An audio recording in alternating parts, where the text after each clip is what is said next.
আজকে আমরা টাকির এমন একটা হোটেলে চলে এসেছি, এখানে কিন্তু একসাথে 10 কেজি তরকা তৈরি হচ্ছে, তাই তো দিদি? হ্যাঁ 10 কিলো তরকা টাকিতে এর থেকে হিউজ কোয়ান্টিটির তরকা তো আমি মনে হয় না আর কোথাও দেখতে পাবো। পাবো কি? মানে তোমার এখানেই সব থেকে হিউজ হ্যাঁ কোয়ান্টিটির তরকা হ্যাঁ তৈরি হ্যাঁ হয়। সব থেকে বেশি আমার এখানেই হয়। আচ্ছা, এটা কি কি দিয়েছে এর মধ্যে? এর মধ্যে নুন দিয়েছি, হলুদ দিয়েছি, আচ্ছা লঙ্কা দেবো। আচ্ছা আচ্ছা। এই দিদি, আপনাদের এখানে কত রকমের তরকা হয়? ভেজ তরকা হয়, চিকেন তরকা হয়, এগ তরকা হয়, আচ্ছা, কলকাতায় অনেক পনির তরকা হয়।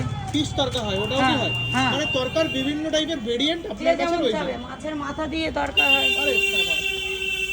দারুণ দারুণ দারুণ দারুণ। মানে আরেকবার বলে দিন যে কত রকমের তরকা হয়। দিদিটা এটা ইনোভেটিভ, কিন্তু মাছের মাথা দিয়ে তরকা। মাছের মাথা দিয়ে তরকা হয়, ভেজ তরকা হয়, এগ তরকা হয়, চিকেন তরকা হয়। দারুণ ব্যাপার, দারুণ ব্যাপার। আর দিদি কিন্তু এখন তরকাটা রেডি করছে, গ্রেভিটা দেখো একেবারে পুরো লাল লাল ঝাল ঝাল করে, কাশ্মীরি লঙ্কার গুঁড়ো গেল, তাই তো?